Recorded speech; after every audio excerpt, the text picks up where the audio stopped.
जीवन के प्रति अहोभाव। आइए जानते हैं इस वीडियो के माध्यम से ओशो के अनमोल प्रवचन से। ओशो कहते हैं, मैं एक नए बनते हुए मंदिर के पास से निकलता था। मंदिर की दीवारें बन गई थीं। शिखर निर्मित हो रहा था। मंदिर की मूर्ति भी निर्मित हो रही थी। सैकड़ों मजदूर पत्थर तोड़ने में लगे थे। मैंने पत्थर तोड़ते एक मजदूर से पूछा, मित्र क्या कर रहे हो? उस मजदूर ने बहुत गुस्से से मुझे देखा और कहा, क्या आपके पास आंखें नहीं हैं? क्या आपको दिखाई नहीं पड़ता? मैं पत्थर तोड़ रहा हूं। कोई क्रोध होगा उसके मन में, कोई निराशा होगी। और पत्थर तोड़ना कोई आनंद का काम भी नहीं हो सकता है। मैं उस मजदूर को छोड़कर आगे बढ़ गया और दूसरे मजदूर से पूछा। वह भी पत्थर तोड़ रहा था। मित्र क्या कर रहे हो?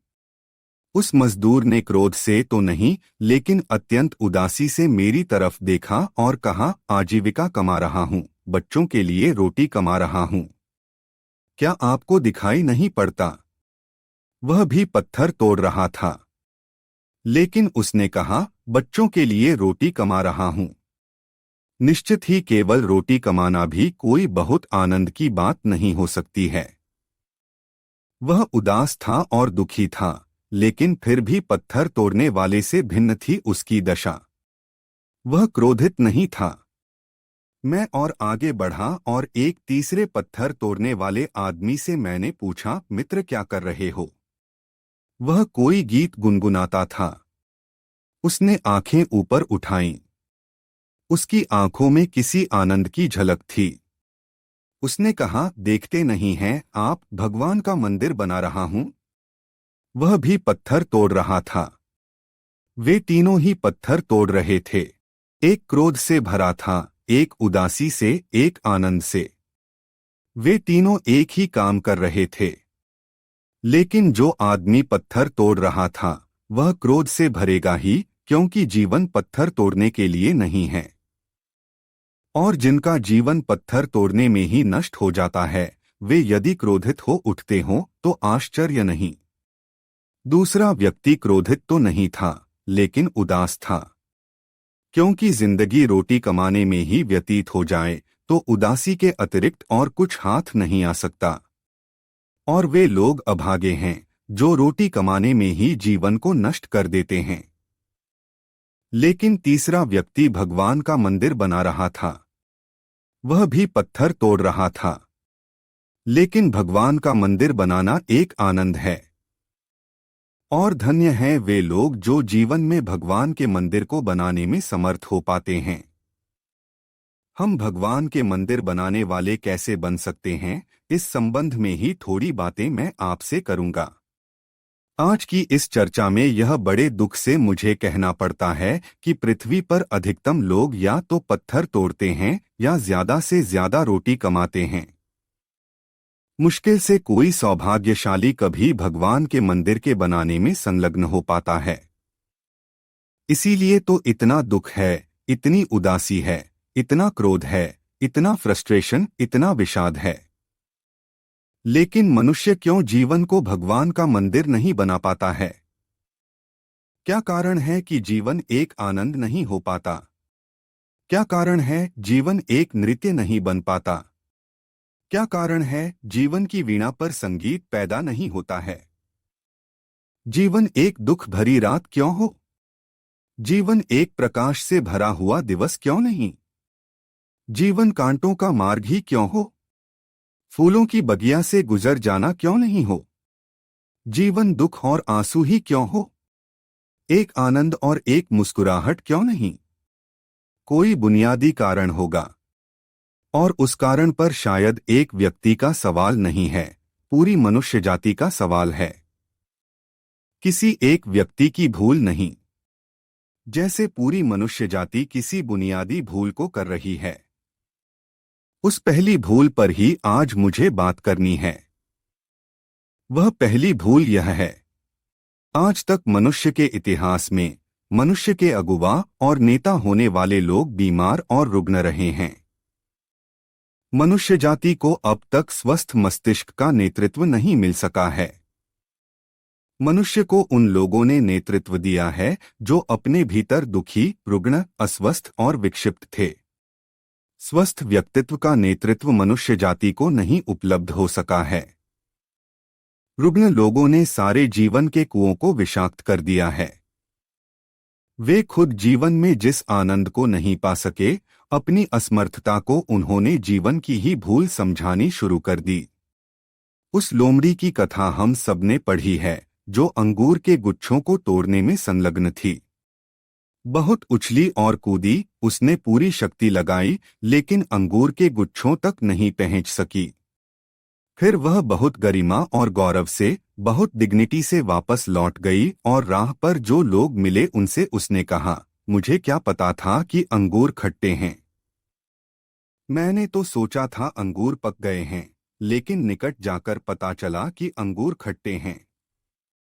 उन्हें तोड़ने में कोई सार नहीं है। मनुष्य जाति को भी ऐसे लोगों ने नेतृत्व दिया है जिन्हें जीवन के अंगूर उपलब्ध नहीं हो सके और उन्होंने कहा, सारा जीवन खट्टा है, असार है, व्यर्थ है। हमें क्या मालूम था कि जीवन इतना खट्टा है, अन्यथा हम तोड़ने ही नहीं जाते। सच्चाई दूसरी थी। जीवन के फल भरे रस वे उपलब्ध नहीं कर सके। लेकिन इस बात को स्वीकार करना कि जीवन के फल मुझे उपलब्ध नहीं हो सके हैं, अहंकार को बड़ी चोट लगती है। इसीलिए दूसरा उपाय आसान है कि जीवन असार है और व्यर्थ है। आज तक मनुष्य के मन को जीवन की असारता की शिक्षा ने ही विषाक्त किया है। और जमीन पर बहुत बड़े विष फैलाने वाले लोग पैदा हुए हैं। जीवन के सारे कुओं में जहर घोल दिया गया है। यही समझाया जाता रहा है आज तक, जीवन व्यर्थ है, जीवन दुख है। और जीवन में करने जैसी एक ही चीज है, और वह है जीवन से छूट जाना। आवागम से मुक्ति, मोक्ष। झूठी हैं ये बातें और अंगूर खट्टे होने से ज्यादा इनका कोई अर्थ नहीं है। जीवन को छोड़ देने की बातें, जीवन को व्यर्थ कहने की बातें, जीवन को बुरा बताने की बातें मनुष्य के मन में गहरे बैठा दी गई हैं। और ऐसा चित्त जो प्रारंभ से ही जीवन को दुख मान लेता हो, अगर जीवन में आनंद न पा सके तो जिम्मेवार कौन है? हम सब जीवन में दुख से भरे हुए हैं।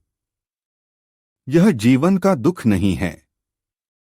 यह जीवन को देखने का हमारा गलत दृष्टिकोण है, जिसने जीवन को दुख से भर दिया है।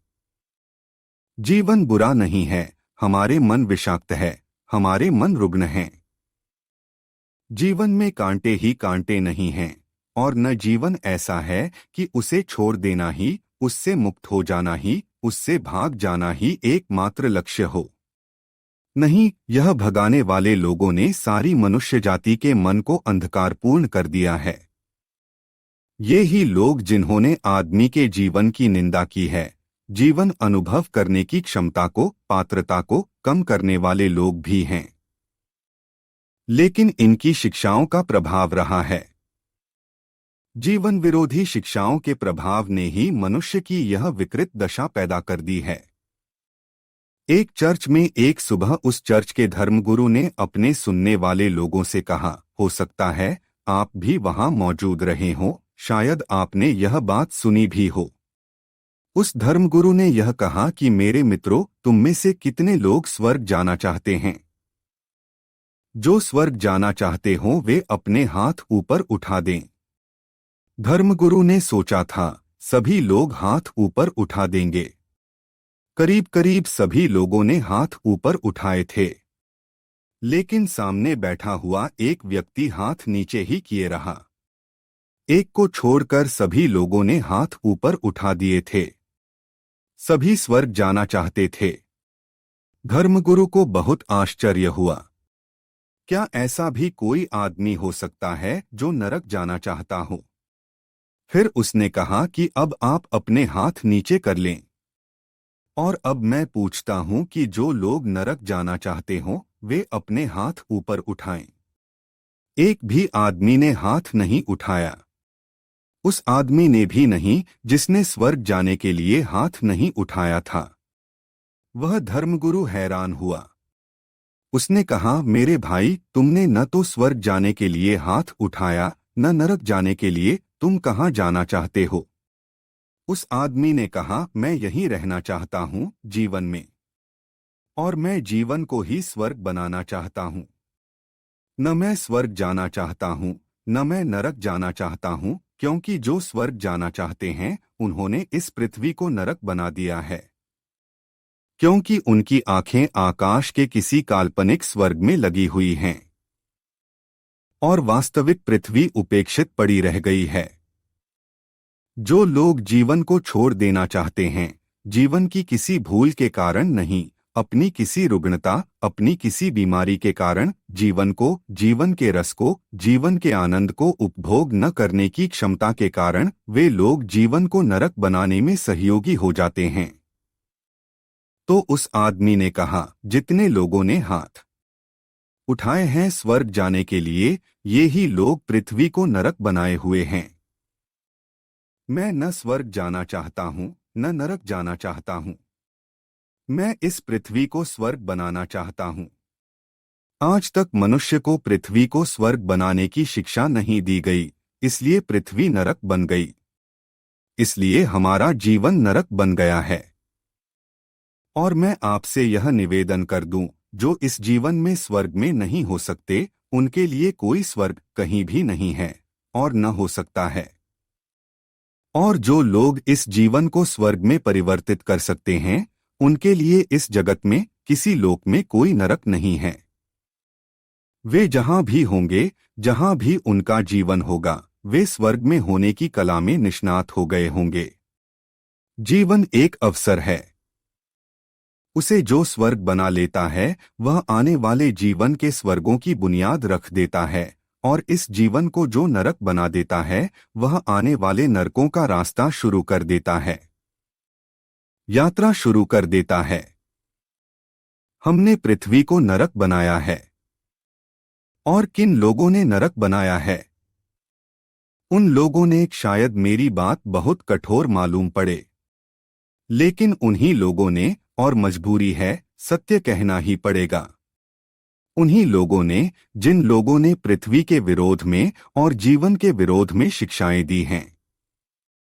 जीवन का निषेध और लाइफ निगेशन सिखाया गया है। यही समझाया गया है, बुरा है जीवन, दुख है जीवन, पीड़ा है जीवन, बंधन है जीवन, पिछले जन्मों के दुष्कर्मों का फल है जीवन। जब जीवन ऐसा हो तो फिर जीवन में आनंद का मंदिर कैसे बनाया जा सकता है? तब तो एक ही काम है हमारे हाथ में कि तोड़ दें इस मंदिर को, हम गिरा दें इसकी दीवालों को, आग लगा दें इसमें, और किसी काल्पनिक मोक्ष की तलाश करें, खोज करें। यह मैं पहली बात आपसे कहना चाहता हूं जीवन क्रांति की दिशा में। जीवन के सृजन में पहली बात है जीवन के प्रति अहोभाव, जीवन के प्रति धन्यता का बोध, जीवन के प्रति आनंद की धारणा, जीवन के सौंदर्य और जीवन के रस के प्रति अनुग्रह, ग्रेटिट्यूड। जीवन के शत्रु जो हैं, उन्हें जीवन से कुछ भी नहीं मिलेगा। शत्रुता से कभी किसी को कुछ भी नहीं मिला है।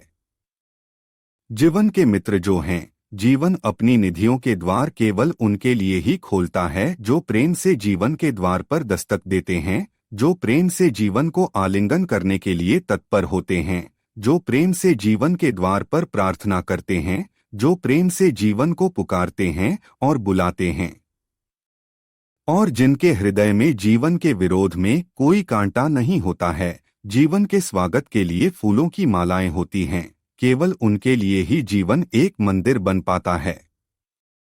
अन्यथा फिर जीवन एक पत्थर तोड़ने से ज्यादा नहीं हो सकता है। जीवन का निषेध घातक सिद्ध हुआ है, वाजंस सिद्ध हुआ है, लेकिन धर्मों के नाम पर जीवन का निषेध ही प्रचलित रहा है। हम उसी आदमी को धार्मिक कहते हैं जो जीवन को जितना तोड़ दे और जीवन से जितना दूर भाग जाए, जो जीवन का जितना शत्रु हो, जीवन का जितना कंडेमनेशन, जितनी निंदा कर सके, जीवन को जितना कुत्सित, जीवन को जितना बुरा सिद्ध कर सके, जीवन को जितनी गालियां दे सके, वह आदमी उतना ही बड़ा धार्मिक प्रतीत होता है। यही लोग हैं अधार्मिक। यही लोग हैं जिन्होंने जीवन को धार्मिक होने से वंचित रखा है, लेकिन इनका प्रभाव रहा है जीवन पर, और आज तक मनुष्य जाति इनकी ही अंधेरी छाया के नीचे बढ़ती रही है। और जिन्हें हमने मार्गदर्शक समझा है, वे ही मार्ग को भ्रष्ट करने वाले लोग हैं। इनकी तरकीब क्या रही है? इन्होंने किस भांति जीवन को बुरा और निंदित कर दिया। इन्होंने जीवन को किस भांति विकारग्रस्त सिद्ध कर दिया। इन्होंने किस भांति मनुष्य के मन में जीवन और आवागम से छूटने का भाव पैदा कर दिया। इनकी तरकीब क्या है? इनका टेक्निक क्या है? इन्होंने किस विधि का उपयोग किया है जिससे जीवन के सब कुएं विषाक्त हो गए? बड़ी बड़ी अद्भुत तरकीब है, शायद आपको ख्याल में भी न आई हो। इनकी तरकीब है एनालिसिस, इनकी तरकीब है विश्लेषण। इसे समझना बहुत जरूरी है, क्योंकि हम इसे समझ लें तो जीवन कैसे नष्ट किया गया है वह हमारी समझ में आ जाएगा। मैं एक जलप्रपात देखने गया था, एक वाटरफॉल देखने गया था। एक बड़ी सुंदर रमणीक पहाड़ी से नदी गिरती थी। उसकी मरमर ध्वनि, उसके पास खड़े हुए वृक्षों का आनंद, उस नदी की तीव्रता और वेग, सब अद्भुत था और प्राणों के किसी बहुत अनजाने तलों को छू लेता था। अपने एक मित्र के साथ मैं उस जगह को देखने गया था। हम दोनों गाड़ी से उतरकर पहाड़ियों में प्रवेश करने लगे तो मैंने अपने मित्र को कहा कि आप अपनी गाड़ी के ड्राइवर को भी बुला लें, वह भी देख लेगा। मैंने उस ड्राइवर को कहा कि तुम भी आ जाओ। उसने कहा, वहां क्या रखा हुआ है? पहाड़ और पानी, और कुछ भी नहीं। वहां है क्या? वहां है क्या पहाड़ और पानी के सिवाय? और मुझे हैरानी होती है, लोग सैकड़ों मील से चलकर देखने क्या आते हैं वहां। कुछ पत्थर पड़े हैं साहब, कुछ पानी गिरता है, और कुछ भी नहीं है। मैंने अपने मित्र को कहा कि तुम्हारा ड्राइवर कोई धर्मगुरु होने के योग्य है। उसे विश्लेषण की, उसे एनालिसिस की कला का पता है। उसने जलप्रपात के उस सौंदर्य को दो छोटी सी चीजों में तोड़कर स्पष्ट कर दिया है। पत्थर पड़े हैं वहां और पानी है वहां। और क्या है? बात खत्म हो गई, कुछ भी नहीं है वहां। मैंने अपने मित्र को कहा कि तुम्हारा ड्राइवर कोई धर्मगुरु होने के योग्य है। उसे विश्लेषण की, उसे एनालिसिस की कला का पता है। उसने जलप्रपात के उस सौंदर्य को दो छोटी सी चीजों में तोड़कर स्पष्ट कर दिया है। पत्थर पड़े हैं वहां और पानी है वहां। और क्या है? बात खत्म हो गई, कुछ भी नहीं है वहां। एक बहुत बड़े चित्रकार पिकासो के पास एक अमरीकी करोड़पति ने अपना एक चित्र बनवाया था। बहुत बड़ा धनपति था वह। उसने उचित न समझा कि पिकासो से पैसे ठहरा ले पहले से कि कितने पैसे लोगे। सोचा था कितने भी लेगा तो कितने लेगा। 2 बरस लग गए चित्र बनने में। बार बार उसने पूछवाया। पिकासो ने कहा कि देर है। फिर 2 बरस बाद उसने कहा कि चित्र बन गया है, आप ले जाएं। वह करोड़पति चित्र लेने गया। चित्र लेकर उसने कहा, कितने रुपए हुए इसके? पिकासो ने कहा, $50,000। समझा उस करोड़पति ने मजाक की जा रही है। उसने कहा, पागल तो नहीं हैं आप? मजाक करते हैं? डरवाना चाहते हैं? इस छोटे से चित्र के $50,000? छोटा सा कैनवस का टुकड़ा और थोड़े से रंग, 10-5 रुपए की चीज है क्या इसमें? थोड़े से रंग हैं और थोड़ा सा कैनवस का टुकड़ा है क्या इसमें? पिकासो ने कहा, चित्र वापस रख दें। मैं एक कैनवस का टुकड़ा और थोड़े से रंग आपको दिए देता हूं। और उसने अपने सहयोगी को कहा कि जाओ और इससे भी बड़ा कैनवास का टुकड़ा ले आओ और रंग की साबित डिबियां ले आओ और भेंट कर दो इनको, और फिर जो भी दाम आपको देना हो दे दें। उस करोड़पति ने कहा, लेकिन कैनवस को, रंग को लेकर मैं क्या करूंगा? पिकासो ने कहा, फिर भूल करते हैं आप। यह चित्र है, कैनवस और रंग नहीं।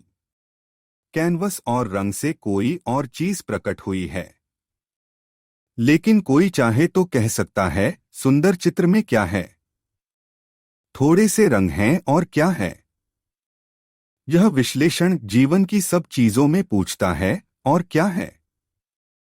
एक सुंदर चेहरे पर धर्मगुरु पूछता है क्या इसमें हड्डियां और मांस के सिवाय आदमी के शरीर में क्या है? पीप है, मज्जा है, खून है, हड्डियां हैं और क्या है? यह एनालिसिस और है क्या? एक फूल में क्या है? कुछ भी तो नहीं है। कुछ थोड़े से केमिकल्स, क्लोरोफिल। और है क्या? एक फूल के सौंदर्य की तारीफ करें, धर्मगुरु कहेगा, है क्या इसमें? थोड़े से रंग हैं, थोड़े से रसायन हैं, और है क्या? एक कविता को धर्मगुरु के सामने रखें, एक काव्य को। वह कहेगा, है क्या? कुछ शब्दों का जोड़, और कुछ भी नहीं। अगर जीवन को हम इस भांति देखना शुरू करें तो जीवन असार हो जाएगा। पाया जाएगा, जीवन में कुछ भी नहीं है। 3000 वर्षों से एनालिसिस ने, विश्लेषण ने आदमी को बड़े धोखे में, बहुत इल्यूजन में डाला है। हर चीज को तोड़कर देखा जा सकता है और कुछ भी नहीं पाया जाएगा। एक जिंदा आदमी को हम काट डालें और खोजें क्या है इसमें, तो हड्डियां मिलेंगी, मांस मिलेगा, आदमी कहीं भी नहीं मिलेगा। एक चित्र को काट पीट डालें, एक मूर्ति को तोड़ डालें तो पत्थर के टुकड़े मिलेंगे। कोई सौंदर्य की प्रतिमा नहीं खोजे से मिलेगी। एक कविता को तोड़ डालें तो शब्द मिलेंगे, कोई काव्य नहीं, कोई पोएट्री नहीं मिलेगी। एक सुंदर चेहरे को काट पीट डालें तो क्या मिलेगा भीतर? यह चीजों को खंड खंड टुकड़ों में तोड़ने की कला ने सारे जीवन को असार सिद्ध करने की तरकीब धर्मगुरुओं के हाथ में दे दी थी। किसी भी चीज को तोड़फोड़ डालो और पूछो क्या है इसमें? प्रेम में क्या है? सौंदर्य में क्या है? स्वाद में क्या है? रस में क्या है? किसी भी चीज में कुछ नहीं है, अगर विश्लेषण किया जाए। बात असल यह है कि विश्लेषण में केवल क्षुद्र हाथ लगता है। जो सूक्ष्म है वह विलीन हो जाता है, उसका कोई दर्शन नहीं हो पाता। विश्लेषण करने में, एनालिसिस करने में जो व्यर्थ है वह हाथ लगता है, जो सार्थक था वह तिरोहित हो जाता है। और तब हम कह सकते हैं, कोई सार नहीं। जीवन क्या है? जन्मना, रोटी कमाना, बच्चे पैदा करना और फिर मर जाना। और जीवन क्या है? विश्लेषण पूरा हो गया और जीवन में कुछ भी हाथ नहीं लगा, तो जीवन है असार। फिर यही तरकीब धर्मगुरुओं की वैज्ञानिकों के हाथ में लग गई, क्योंकि 3000 वर्षों में धर्मगुरुओं ने विश्लेषण में, एनालिसिस में आदमी को दीक्षित कर दिया। फिर विज्ञान का जन्म हुआ तो उसके हाथ में एनालिसिस की तरकीब लग गई। उसने कहा, कहाँ है आत्मा आदमी में? हम तो काट पीट कर देखते हैं, कहीं मिलती नहीं। आत्मा नहीं है। धर्मगुरुओं ने कहा था, संसार असार है। वैज्ञानिकों ने कहा, आत्मा भी असार है, क्योंकि उसका भी विश्लेषण करते हैं तो पाई नहीं जाती। खोजबीन करते हैं, चीजें तोड़ते हैं, कुछ भी नहीं मिलता। धर्मगुरुओं को पता नहीं था कि जिस तोड़ने की तरकीब से वे जीवन को असार कह रहे हैं, उसी तोड़ने की तरकीब से एक दिन धर्म भी असार हो जाएगा। कोई आत्मा नहीं है, क्योंकि तोड़ने से उसका कोई पता नहीं चलता है। एक संगीतज्ञ था। उसने अपनी वीणा पर एक गीत गाया। बहुत सुंदर था। एक वैज्ञानिक भी वहां बैठा सुनता था। उसने सोचा, जरूर वीणा में कोई बात होनी चाहिए। रात जब संगीतज्ञ सो गया, वह वैज्ञानिक उसके घर में घुस गया। उसने पूरी वीणा तोड़कर देख डाली, तार तार कर डाली, टुकड़े टुकड़े कर डाली। हाथ में कुछ तार लगे, कुछ टुकड़े लगे लकड़ी के, कोई संगीत पकड़ में नहीं आया। उसने कहा, सब असार है। मालूम होता है धोखा था संगीत। संगीत था नहीं, मुझे धोखा दिया गया है। वीणा को पूरा खोज लेता हूं, कहीं कोई संगीत मिलता नहीं। जीवन का सत्य एनालिसिस से उपलब्ध नहीं होता। जीवन का सत्य सिंथेसिस से उपलब्ध होता है। जीवन का सत्य विश्लेषण से नहीं मिलता है, संश्लेषण से मिलता है। जीवन उसके खंड खंड टुकड़ों में नहीं, उसकी होलनेस में, उसकी परिपूर्णता में है। सौंदर्य भी परिपूर्णता में है। सत्य भी, जीवन भी, आनंद भी। जो लोग खंडों में तोड़ते हैं, वे वंचित रह जाते हैं। लेकिन उस वंचित रह जाने को वे जीवन पर थोप देते हैं कि जीवन में कुछ भी नहीं है। और जब जीवन में कुछ भी नहीं, तो छोड़ो इस जीवन को, भागो इस जीवन से, त्यागो इस जीवन को। फिर खोजो किसी परमात्मा को, खोजो किसी मोक्ष को, जहां सब कुछ होगा। लेकिन अगर ये विश्लेषण करने वाले लोग किसी दिन मोक्ष पहुंच गए, जैसा कि कभी हुआ नहीं आज तक कि वे पहुंच गए हों, लेकिन अगर किसी दिन मोक्ष पहुंच गए, तो वे पाएंगे कि मोक्ष भी असार है। वहां भी कुछ नहीं है। क्योंकि मोक्ष में वे क्या पाएंगे? जो भी मिलेगा उनकी एनालिसिस सिद्ध कर देगी यहां भी कुछ नहीं है। बर्ट्रैंड रसल ने एक बार यह कहा कि मैं सोचता हूं कि कहीं मुझे मोक्ष मिल गया तो मोक्ष कैसा होगा। वहां न कोई दुख होगा, न सुख, न वहां शांति होगी, न अशांति। वहां न अंधकार होगा, न प्रकाश। वहां न प्रेम होगा, न घृणा। वहां होगा क्या? और मोक्ष से लौटने का कोई उपाय नहीं है। मोक्ष में एंट्रेंस होता है, एग्जिट नहीं होती। वहां भीतर जा सकते हैं, बाहर आने का कोई मौका नहीं है। तो बर्ट्रैंड रसल ने कहा कि वहां करेंगे क्या? वहां जो लोग पहुंच गए हैं, अब तक बहुत घबरा गए होंगे। बहुत बोर्डम पैदा हो गई होगी। वहां करेंगे क्या? वहां कोई अभाव नहीं, कोई दुख नहीं, कोई पीड़ा नहीं। वहां कोई कामना नहीं, कोई महत्वाकांक्षा नहीं। वहां लोग हैं और बने रहेंगे अनंत तक, बने रहेंगे अनंत तक। नहीं, बर्ट्रैंड रसल ने कहा, मेरी तबीयत बहुत घबराती है। ऐसे मोक्ष से तो नरक ही बेहतर। वहां कुछ करने को तो होगा। यह मोक्ष का विश्लेषण हो गया। रसल ने मोक्ष का विश्लेषण कर लिया। नहीं कुछ वहां भी दिखाई पड़ता। महावीर बुद्ध धोखे में पड़ गए मालूम होते हैं। शायद वे मोक्ष का विश्लेषण नहीं कर पाए। रसल ने मोक्ष का विश्लेषण किया तो पाया कि वहां भी कुछ नहीं हो सकता है। मनुष्य विश्लेषण की छाया में भटका है आज तक।